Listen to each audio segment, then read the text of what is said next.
¿Recomendarías un Ozempic a alguien que nada, o sea, no tiene diabetes, no tiene problemas con la tiroides, si está pues subido de peso?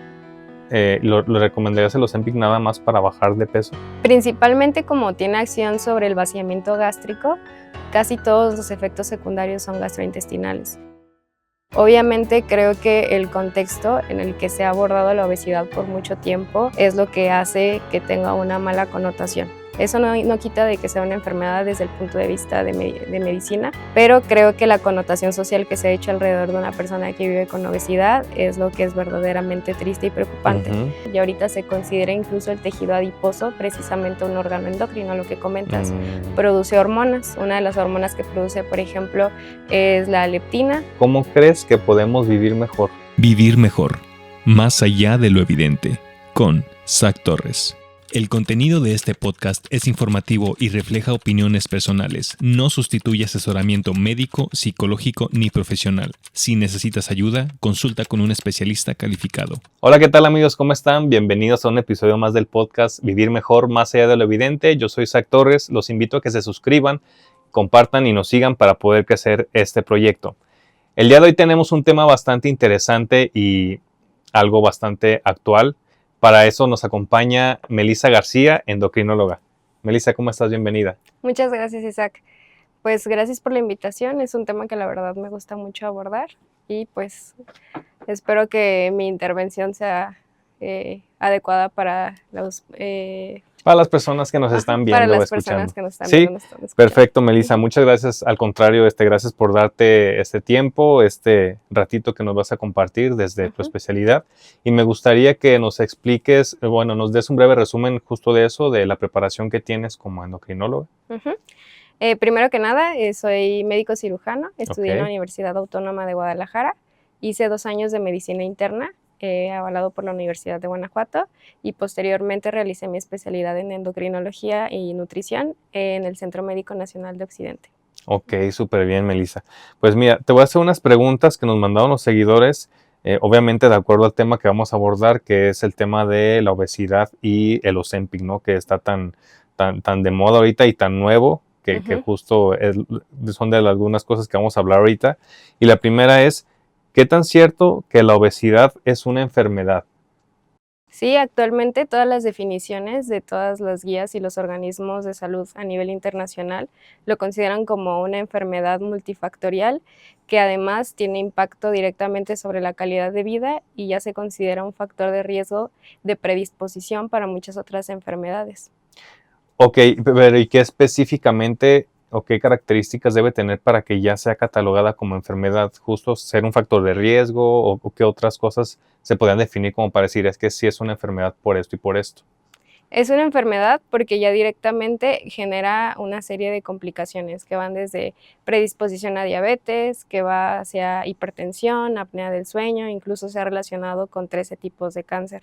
Precisamente porque tiene la misma obesidad per se, muchas otras causas, tiene síntomas clínicos que vemos en consulta y datos bioquímicos que pues van directamente a la alteración de los estudios de laboratorio. Prácticamente pues ya ahorita tiene terapias especializadas precisamente para su tratamiento. Ok, perfecto.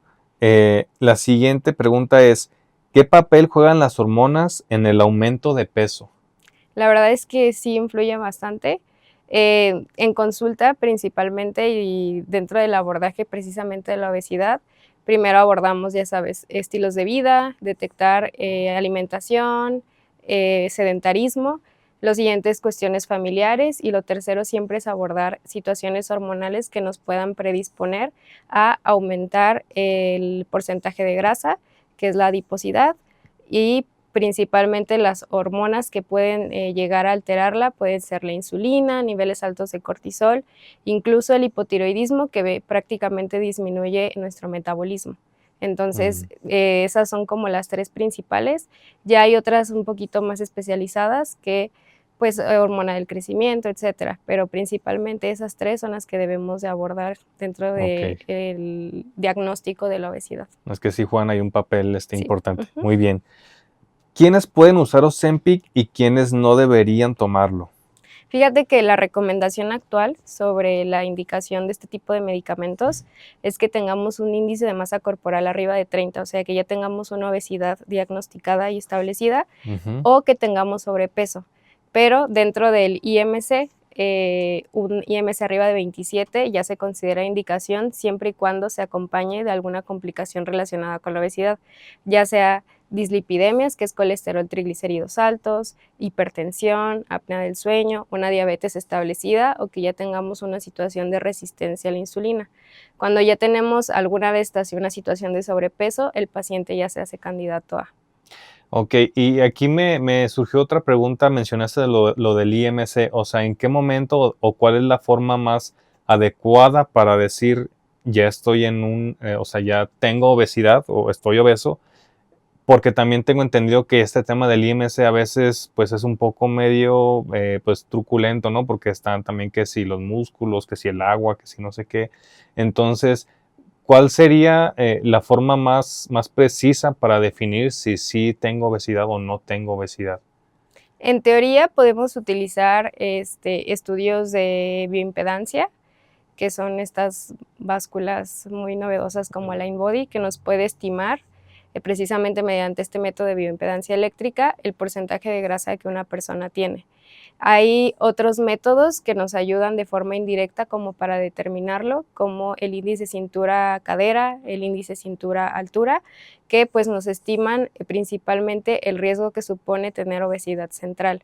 Entonces ya ahorita ya también se considera dentro de la práctica en la consulta realizarlo. El IMC pues sí es una medida realmente un poco arbitraria, Ujú. pero en realidad lo utilizamos porque es el medio más asequible para la mayoría de los consultorios de decir, bueno, pues si esa persona mide tanto y pesa tanto, podemos estimar más o menos si estamos hablando de una situación de obesidad. Como tú dices, o sea, ya a la hora como de ver el porcentaje de grasa, ver Ujú. la masa muscular, pues ya ahora sí cambia completamente pues la composición de cada persona. Que también siento que a simple vista se puede llegar a determinar, ¿no? O sea, el IMC si es músculo o si es grasa. O sea, pues físicamente si tú ves a una persona con una cintura de, no sé, más de 100 o más de 90, no sé cuál sea la medida como estándar, que supongo también depende mucho de la edad, perdón, de la estatura. Y justo esto que mencionas de las caderas, eh, pues también desde ahí puedes llegar a determinar si es músculo o grasa, ¿no? Sí, por eso precisamente ya utilizamos esos índices, precisamente como para determinar el grado de obesidad en una persona o si es que de verdad es una obesidad verdadera.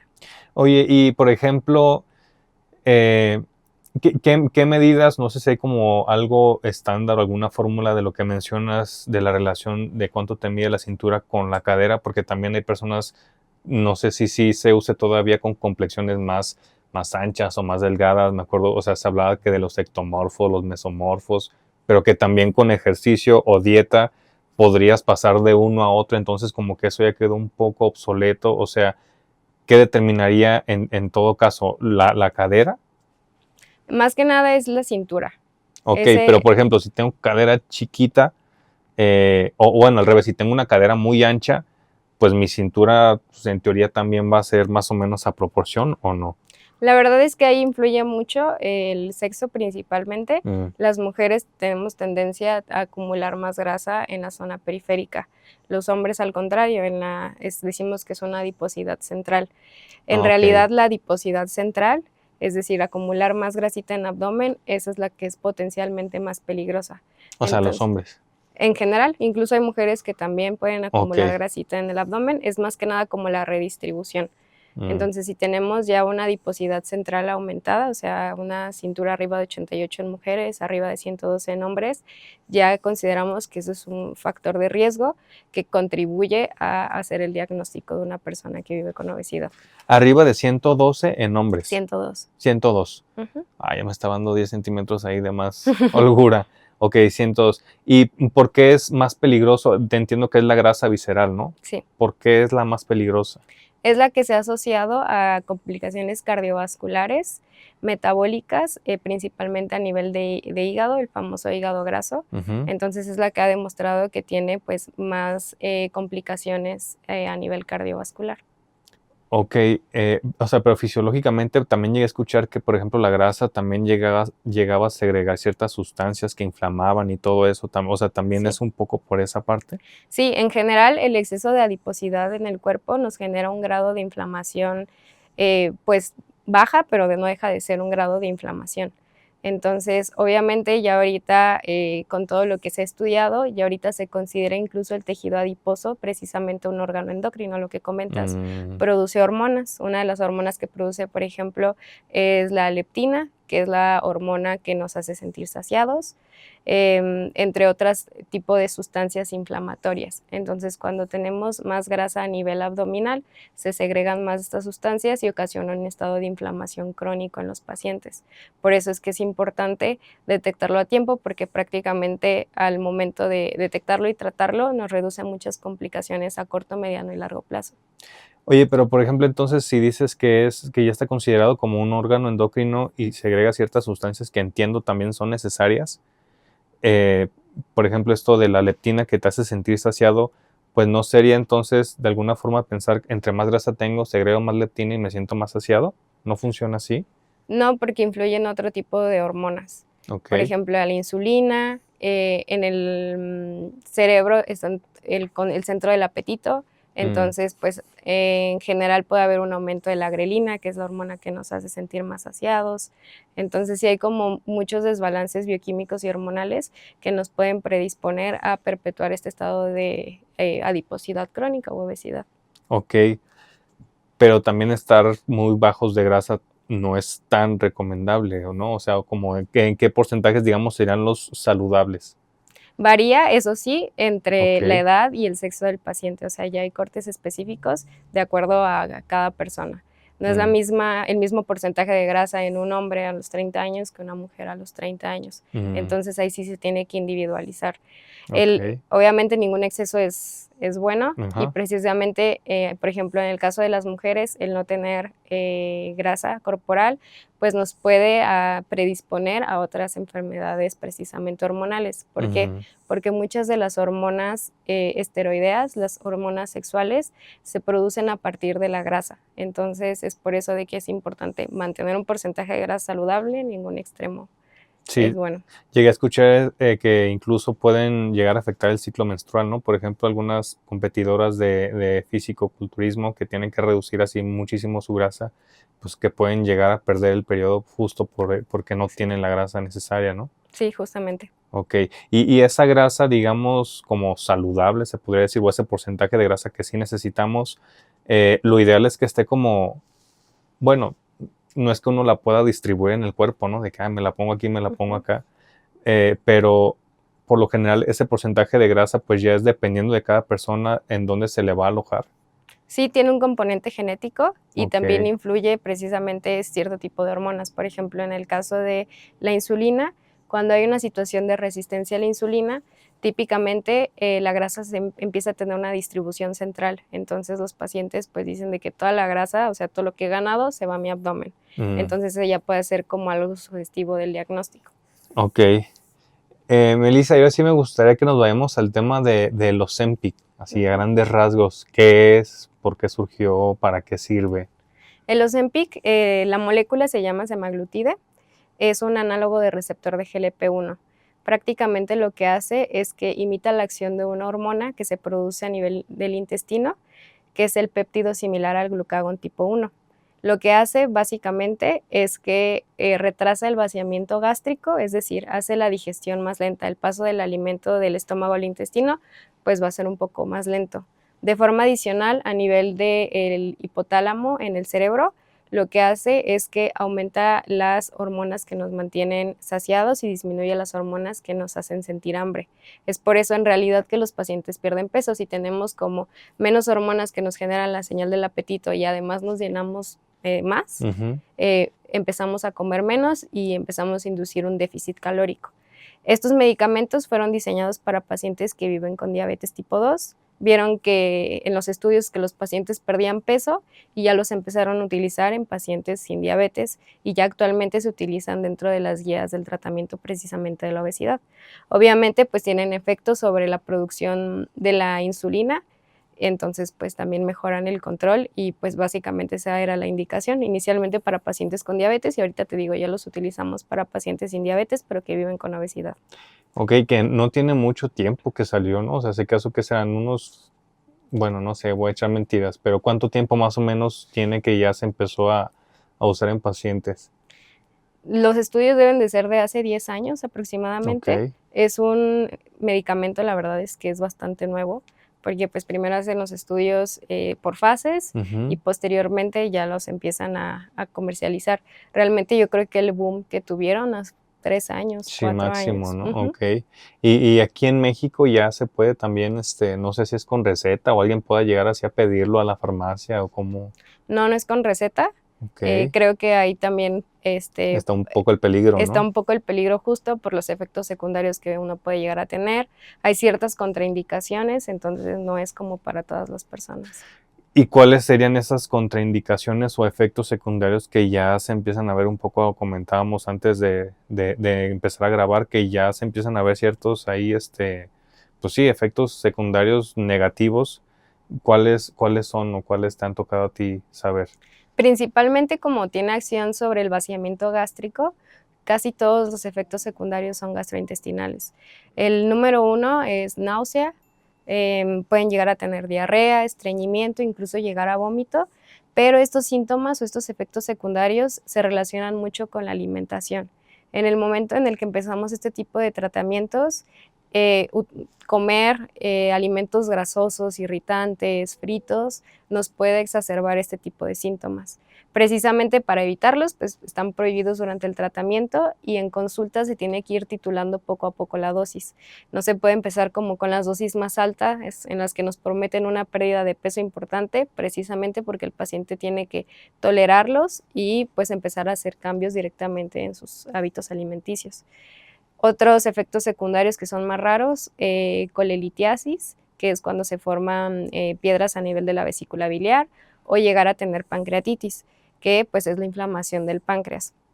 Esos son como los más raros. Hay pacientes que tienen mucho cansancio, que pues se puedan sentir como que más somnolientos durante el día, pero realmente son efectos raros. Principalmente todos son gastrointestinales.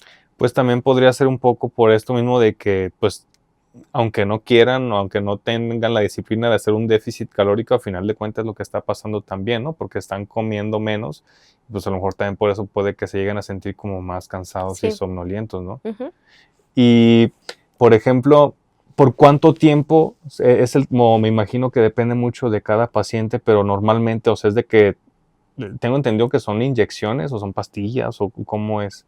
El Ozempic específicamente son inyecciones, son Ok. aplicaciones semanales. Mm, Dentro de la línea del semaglutide hay opciones orales, que esos prácticamente los utilizamos nada más para diabetes tipo 2, y está el Ozempic, que llega a la dosis de 1 miligramo, y está el Wegovy, que es igual que el Ozempic, de hecho es del mismo laboratorio, pero llega a dosis más altas. A dosis más altas, pues ya es cuando lo utilizamos para el tratamiento de la obesidad. ok. Pero, por ejemplo, también, ahorita hablabas esto de que se les restringen ciertos alimentos grasosos y todo esto, que a final de cuentas, pues también es hacer ese cambio de hábito en el paciente, ¿no? Pero que si al final solamente lo hace por ese ratito y después regresa a sus malos hábitos alimenticios o de sedentarismo, pues va a regresar al problema que tenía, ¿no? Supongo. Sí, y además es importante señalar de que independientemente de el generar los hábitos, lo que se busca en este tipo de tratamientos es evitar que la pérdida de peso que te va a dar tratamientos como el Wegovy y el Ozempic sea a expensas de masa muscular. Muchas veces los pacientes Mm, se confían de que, bueno, me voy a aplicar el medicamento y va a hacer todo el trabajo y yo voy a seguir comiendo pues con mis hábitos alimenticios previos y a la hora de verlos en consulta y checar su bioimpedancia y ahora sí vemos de que pues tu porcentaje de grasa anterior aumentó y en realidad lo que tú bajaste fue masa muscular. Entonces, en la realidad es que el tratamiento que pues nos ayuda, que va de la mano de nutrición, básicamente va para educar al paciente sobre los hábitos alimenticios y preservar la masa muscular para evitar pues que se pierda durante el tratamiento. Ok, que ahorita me acordé, no sé si te refieras a esto, escuché el término obesidad sarcopénica, Ujú. que hablaban de esto. Bajas, pero bajas también músculo y después cuando comes no recuperas ese músculo, sino recuperas grasa. Sí, Porque obviamente también tengo entendido que fisiológicamente es más difícil construir músculo que almacenar grasa, ¿no? Entonces se empieza a hacer un poco ese círculo vicioso en el que, si ahora me pongo de tratamiento y bajo de peso, que siento que ahí es donde muchas veces nos podemos confundir o caer en la trampa el querer bajar de peso. Creo que lo correcto, no sé, ya tú me dirás, es buscar una recomposición corporal. corporal, Ujú. exacto, ¿no? Sí. De hecho, eso es lo que yo les recomiendo a todos los pacientes. Em, en el momento en el que cualquier persona tiene como el propósito de perder peso, pues lo más fácil es decir de que, bueno, voy a cortar todos los carbohidratos de mi dieta Mm. y voy a hacer muchísimo cardio.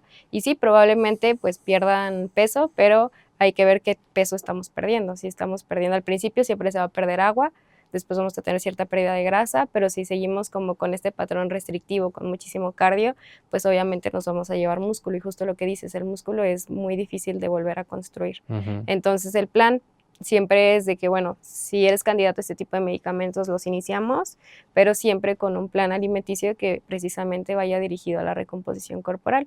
Les hacen un déficit mínimo, aumentamos la ingesta de proteína y de grasas saludables para que la pérdida de peso, pues sí sea una pérdida dentro del porcentaje de grasa y no comprometer al músculo, que ese es el objetivo.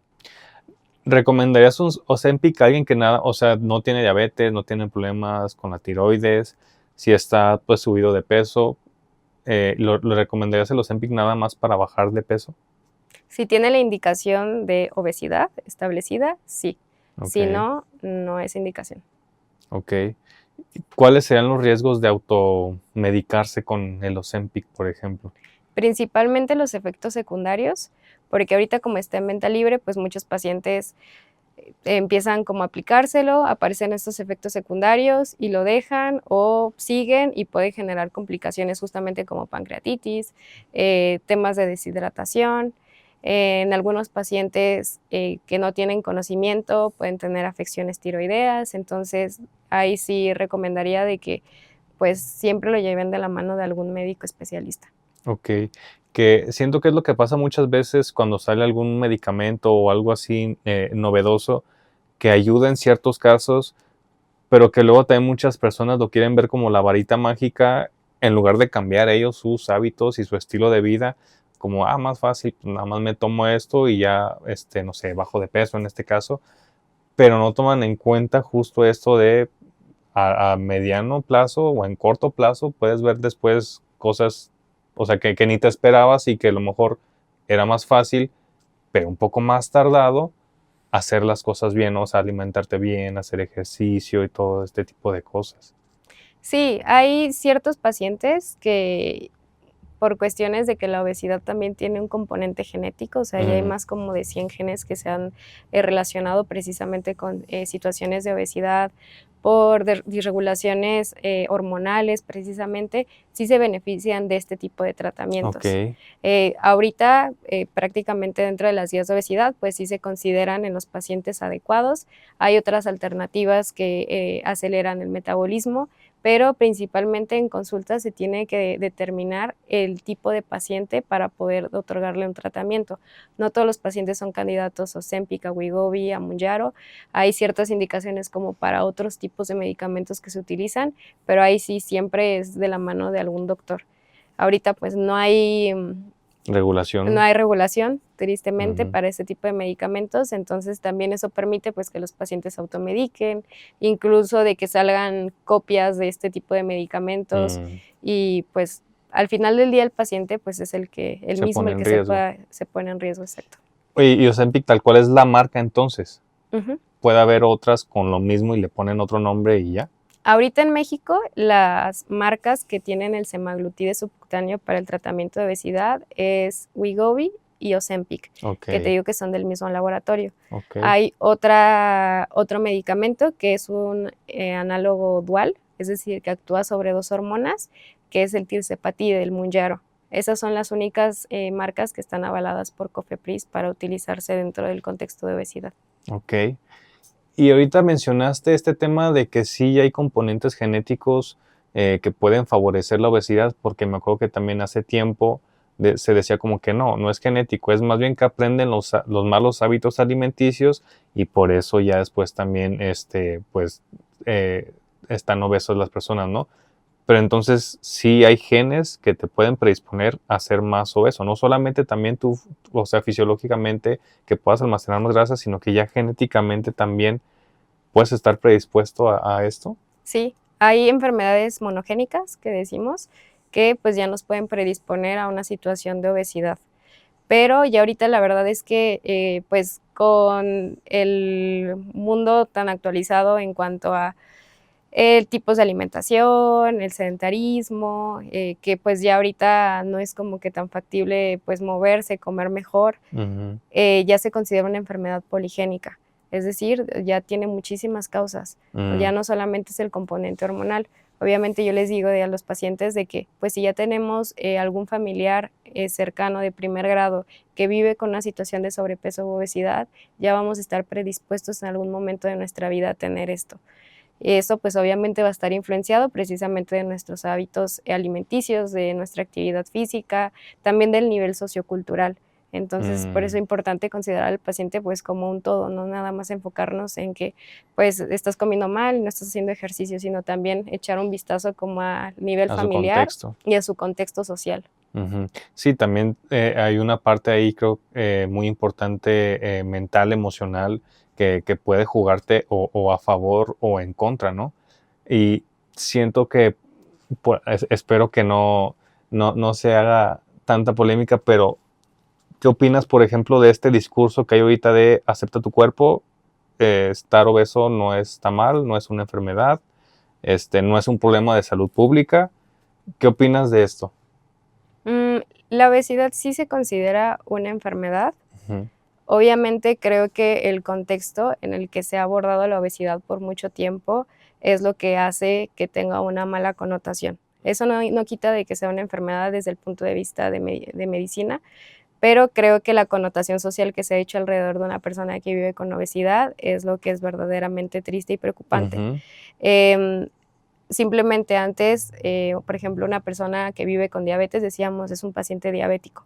Eso, pues, lo hace como un Lo adjetivo, como yo estigmatiza. soy, lo estigmatiza, exacto. Entonces, ya ahorita decimos, bueno, es una persona que vive con diabetes, y lo Ujú. mismo tendría que aplicar, es una persona que vive con obesidad. O sea, se Okey. tiene que reconocer como una enfermedad, pero, pues, obviamente, sin el estigma que lleva. Fíjate, a nivel sociocultural, las personas que viven con obesidad, pues, tienen menos oportunidades. O Ujú. sea, ves las estadísticas y, pues, si 2 personas, una persona que tiene un normopeso y alguien que vive con obesidad, van a buscar un trabajo, pues, le van a dar el trabajo por estadísticas a la Okey. persona que vive con normopeso.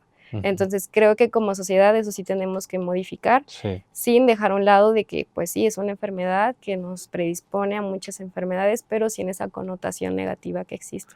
Sí, estoy de acuerdo. O sea, no, quitar la discriminación, ¿no? A final de cuentas es una discriminación a las personas que viven con obesidad. Ahí estoy completamente de acuerdo. En donde no estoy tan de acuerdo es decir, es normal, no hagas nada, tú acepta tu cuerpo así como está.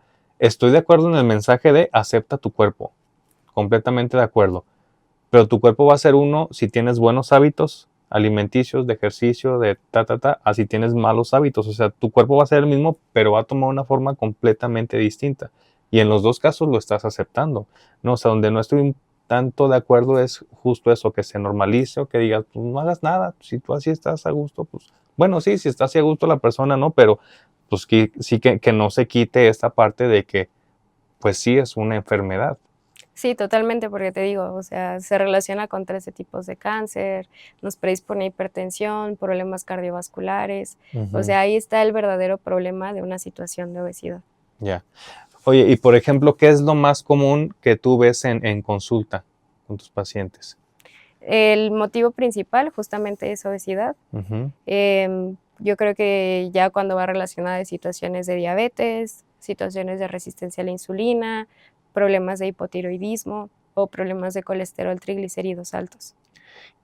Pero ¿y qué es lo más común? O sea, problemas de obesidad por malos hábitos o por cuestiones genéticas y más bien hormonales. Lo más común es por hábitos alimenticios. Ok. ¿Y qué recomendaciones ya fuera del medicamento o lo que le pueda recetar? O sea, obviamente siempre es come bien y haz ejercicio, pero ¿qué es comer bien y hacer ejercicio?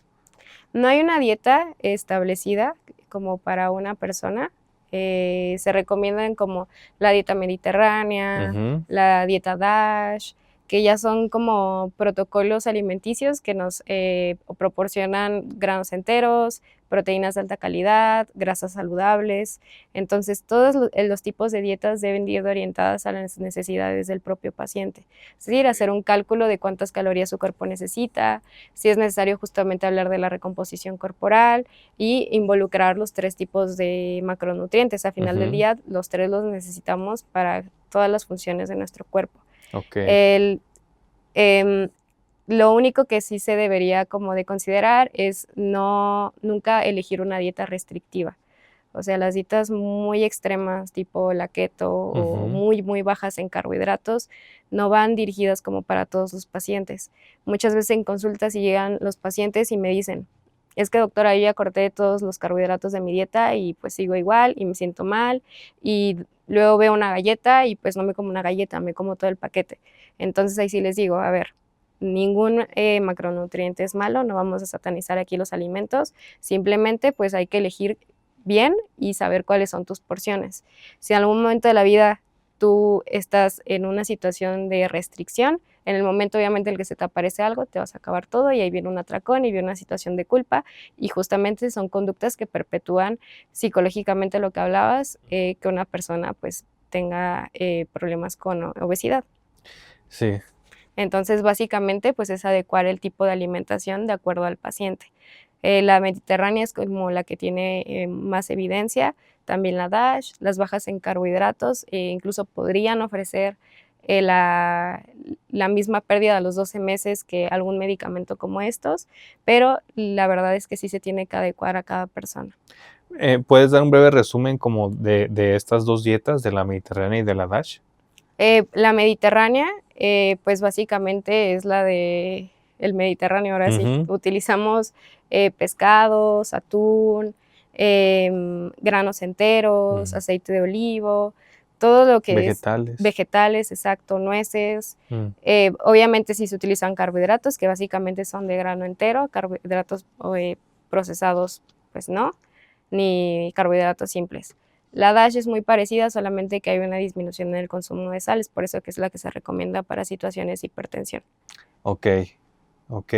Y ahorita que mencionaste este tema de los carbohidratos simples y los procesados, que es donde sí estoy de acuerdo un poco con elimina o redúcelos lo más que puedas, justo esto, los simples o los procesados, que pues realmente casi nos aportan puras calorías y casi nada de vitaminas, de minerales, de los Ujú, micronutrientes, ¿no? Entiendo sí. que son esos. ¿Cuáles serían ejemplos, por ejemplo, de carbohidratos procesados o simples? Repostería, prácticamente lo que podemos encontrar en una tiendita, Mm. papas, galletas, Ok. pan, embutidos, todo lo que, de hecho, hasta los sellos nos ayudan como para Ujú. identificarlo. Entre más sellos tiene un alimento por porción, pues eso es lo que nos puede orientar a que sea un alimento procesado. Incluso simplemente leer la lista de ingredientes. Si ya tiene ingredientes que no podemos leer, Mm. pues es un foco rojo de que pues es un alimento procesado. Y sí, la recomendación para todos, incluso en pacientes que no viven con obesidad, Ujú. es evitar los alimentos procesados en lo posible y también pues los azúcares simples. Digo, obviamente de vez en cuando pues no está Claro. mal, pero pues ya hacerlo parte de nuestro hábito, de nuestro día a día, ahí está la situación que es lo peligroso. Sí, justo debería ser la excepción, ¿no? O sea, he escuchado de la dieta 80-20, ¿no? Como que el 80% de tu dieta sea pues saludable, balanceada, lo más natural que puedas y ya otro 20, porque sí, también hay una parte ahí, mental, emocional, social, que de repente si sales, o te invitan a cenar, o incluso hasta alguna vez un nutriólogo también nos compartió una historia en la que su paciente no puede dejar el chocolate porque ella tenía un lazo emocional de su papá que había fallecido, que le compraba siempre chocolates, entonces que era de alguna forma seguir teniendo como este lazo con su papá, ¿no? Entonces decía, órale, todo eso yo no lo vi en la carrera y mis maestros no me lo enseñaron, o sea, ya son estas cosas más, pues sí, sociales, culturales, emocionales, que también deben de tomarse en cuenta, porque si tú le das la dieta y le sigue pierde el renglón, pero esa cosita en específico no la puede mover y no la tomas en cuenta, pues ya te puede cambiar completamente el resultado, ¿no?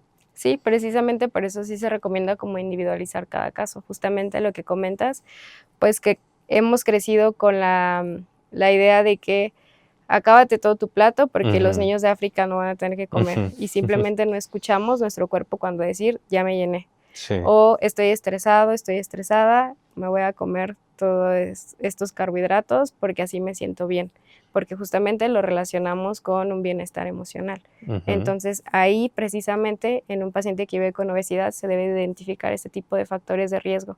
No es lo mismo un paciente de que no tiene esta situación con esa relación con los alimentos y que pues por más dieta que haga, pues por más ejercicio que haga, pues no baja de peso. Ahí decimos que es una persona que quizá tiene una tasa metabólica pues lenta. En mm, cambio, un paciente de que pues tiene esta relación con la comida, que cuando está triste es cuando tiene situaciones de atracones, pues decimos, bueno, esta persona, este paciente es un comedor emocional. Entonces, ujú. ahí es por eso que es importante orientar cada tratamiento para cada persona. Que ahí es donde probablemente sea abordarlo o acompañarlo más bien con un especialista, algún psicólogo, algún psiquiatra, porque a lo mejor el origen es mental, ¿no? Tengo una depresión, pero para sentirme bien como esto, y ahí se va también haciendo un círculo vicioso porque pues también ya está comprobado que el tema de la alimentación y la microbiota, cómo juega un papel importante luego en cómo nos sentimos, si nos sentimos más ansiosos o más depresivos o más tranquilos, ¿no? O sea, se va haciendo este círculo vicioso que si luego lo cambias, pues al revés, ¿no? Se va haciendo un círculo virtuoso que le llaman, ¿no? Porque me estoy sintiendo bien, me estoy viendo bien, estoy comiendo bien y, caray, pues hasta raro se empieza a sentir, ¿no? Porque no es lo normal, digamos, pongámoslo entre comillas.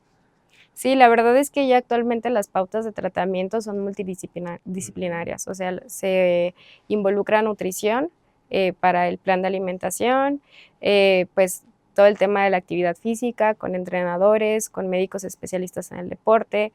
En el caso del tema de los fármacos, pues se involucra completamente endocrinología, medicina interna y por último, pues es la situación emocional. Obviamente, pues siempre hay un trasfondo de, como en Ujú. cualquier tipo de pacientes, pero sí es importante justamente por lo que comentas. Es un círculo vicioso en ocasiones y si no hay como una intervención adecuada en el que psicología identifique qué factores de riesgo están predisponiendo al paciente en caer en situaciones de atracón o de picoteo o de algún trastorno de la conducta alimentaria, pues por más tratamiento que les demos, pues nunca lo vamos a identificar. Ujú. ¿Y por qué mencionabas ahorita que llegan algunas personas y te dicen, oye, pues ya corté todos los carbohidratos y de todos modos no bajo de peso? Obviamente entiendo que son porque hay muchos factores, pero, a ver, tú me corriges si estoy mal, pero tengo entendido que los carbohidratos son los que te aportan más calorías de estos tres macronutrientes de los que hablamos, ¿no? Grasas, proteínas y carbohidratos. Que según yo también la fibra era un macronutriente, pero no. No se considera Ok. dentro de los carbohidratos. Ok, Ujú. perfecto. Entonces, dentro de esos tres. ¿Y por qué entonces si estoy quitando los carbohidratos, que son los que me aportan más calorías, sigo subiendo de peso o no puedo bajar de peso? En realidad decimos que aportan más calorías porque básicamente nuestra dieta, así como para fines prácticos, es el 50% de carbohidratos. Ok. Ahora, los pacientes que cortan los carbohidratos o cualquier macronutriente, pues obviamente llegan a un déficit calórico. En ocasiones, y pues principalmente muchos de los pacientes que acuden a consulta, pues ya llevan años haciendo cualquier tipo de dieta y eso de alguna forma pues empieza a ser más lento el metabolismo. Entonces a la hora de que pues vuelven a intentar lo que les funcionaba para perder peso, pues ya no les funciona. Entonces ahí es cuando pues se tiene que volver a incorporar los carbohidratos, valorar si es candidato a algún tipo de tratamiento e indicarle pues medidas de ejercicio que tiene que hacer para adecuar físicamente su cuerpo para volver ahora sí de que a restaurar su metabolismo de la forma en la que funcionaba antes. Ok. Y hablando ya ahora del tema del ejercicio, ¿qué es lo que se recomienda? ¿Peso para generar músculo o salirme a caminar 30 vueltas en el parque? La recomendación actual es que hagamos entre 150 a 300 minutos de ejercicio a la semana, que sea de una intensidad moderada vigorosa, o sea que mientras lo hagamos nos agitemos y no nos cueste trabajo hablar, Ok. y que sea un ejercicio combinado.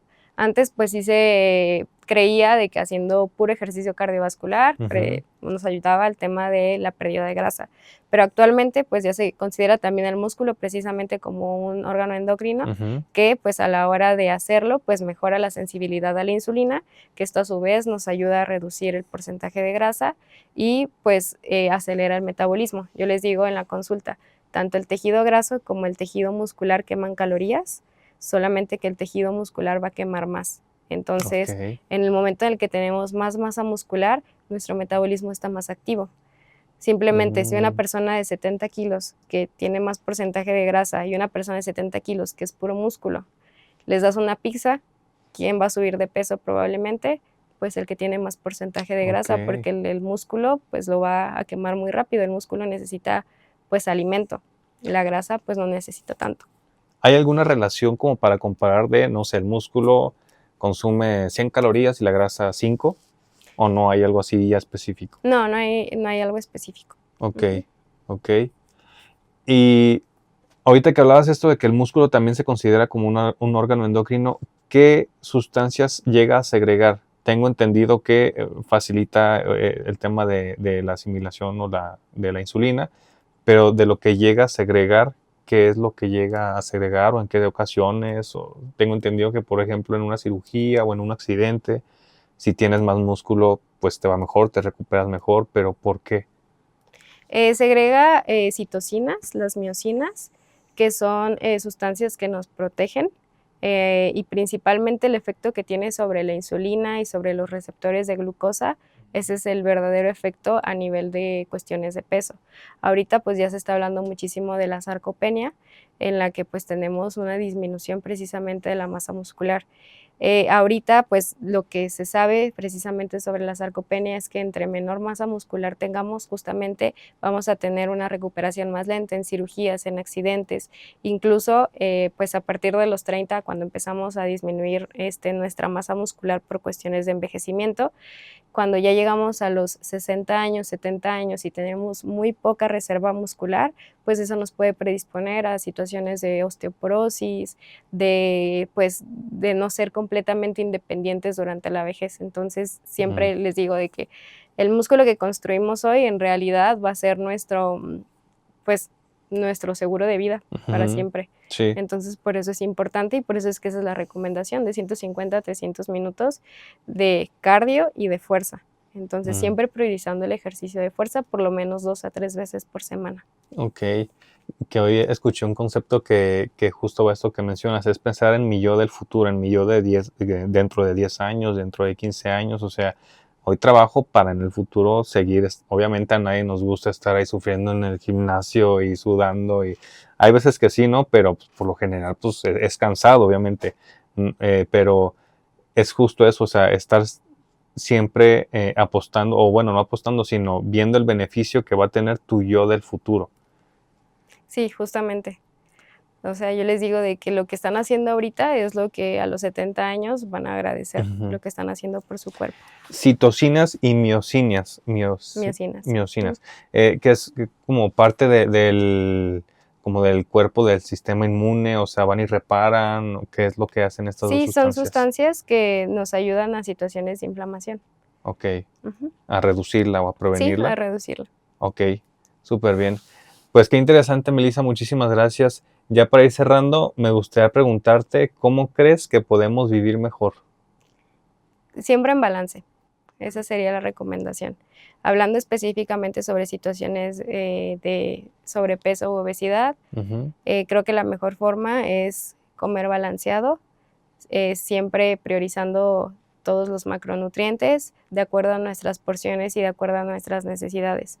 No está bien satanizar ningún alimento. Ahora sí que no apoyamos las conductas restrictivas ni las dietas completamente restrictivas, y siempre llevarlo de la mano del ejercicio. Eso es lo más importante. Cuando un paciente requiere ya de que intervenga algún médico, algún especialista, pues ya ahora sí, pues ahora sí que confíe en el proceso, y que pues todos estos medicamentos, aunque son nuevos, pues llevan una larga trayectoria en estudios, en animales, en personas, y pues sí tienen evidencia. Sí, ya cuando salen digamos, al mercado o para pacientes, no es como que van a ver ahí qué pasa y van a experimentar, es justo como dices, ya pasaron por un proceso en el que ya se establece pues, que es seguro, ¿no? Exacto. Entonces esa sería mi recomendación, vivir en balance. Súper bien. ¿Cómo te pueden encontrar o dónde te pueden contactar si alguien quisiera hacerlo? Estoy en Instagram, es @dra.melisa.garcia. Súper bien, perfecto. Pues muchísimas gracias de nuevo por haber asistido aquí con nosotros el día de hoy. Muchas gracias, Isaac. La verdad es que estuvo muy bien, y pues más que nada invitar a todas las personas que te escuchan y que te siguen a llevar una vida saludable. Sí, completamente de acuerdo. Pues muchísimas gracias, amigos, por ver o escuchar este episodio, y nos vemos o nos escuchamos en el siguiente episodio. Gracias.